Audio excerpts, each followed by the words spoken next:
Vamos a resolver el examen de julio de 2020, opción A, pregunta 4, que me dicen: un objeto está situado a una posición S1 a la izquierda de una lente convergente de distancia focal 50 milímetros, de modo que forma una imagen real, invertida y de tamaño doble que el objeto. A continuación, el objeto se va moviendo hacia la lente hasta una posición S2 en la que la imagen es virtual, derecha y de tamaño doble que la del objeto. Debemos calcular en el apartado A la posición S1 inicial del objeto y la distancia entre la imagen y la lente. En el apartado B, la posición S2 final del objeto y la distancia final entre la imagen y la lente.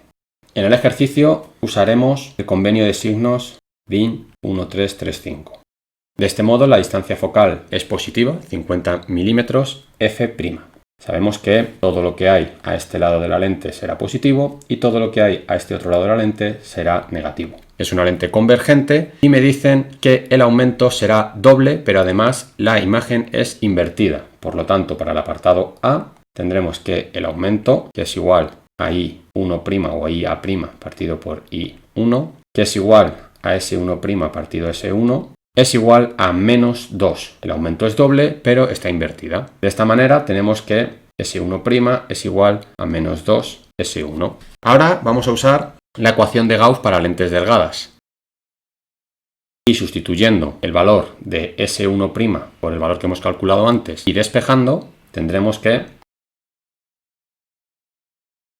S1 vale menos 75 milímetros. Además de esto, se pide la distancia entre la imagen y la lente. La distancia entre la imagen y la lente serán 150 milímetros, ya que es el doble. Es decir, haciendo uso de la ecuación que hemos calculado antes, esta de aquí, dado que S1 son 75 milímetros, S1' serán 150 milímetros. Aunque no nos lo piden, podemos dibujar el trazado de rayos.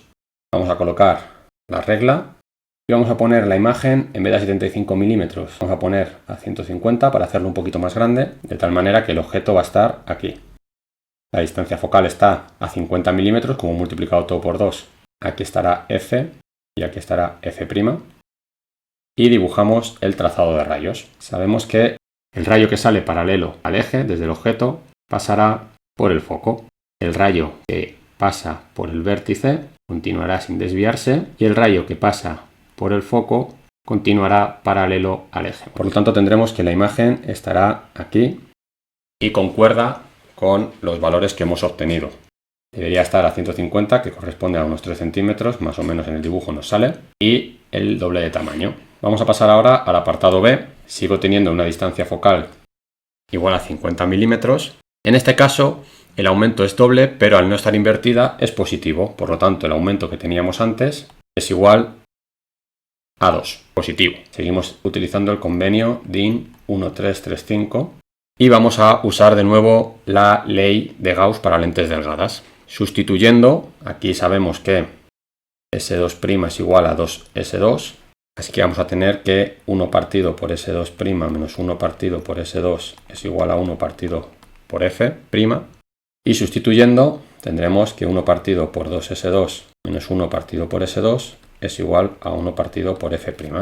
Una vez que sustituya aquí y despeje S2, será igual a menos 25 milímetros. Como me piden también S2', que es igual a 2 veces S2, será menos 50 milímetros. De nuevo vamos a hacer el trazado de rayos. Esta vez el objeto está situado a 25 milímetros. Vamos a ponerlo a medio centímetro, a 50 milímetros, para poder tener mejor la visión. Estar aquí.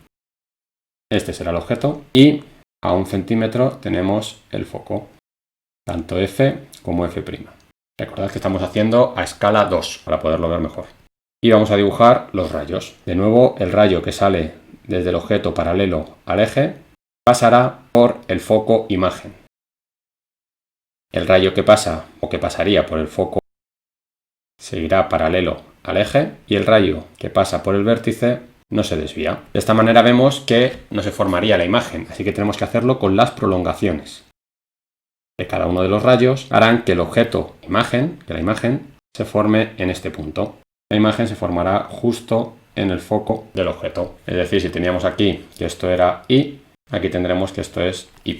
Y con esto tenemos resuelto este ejercicio.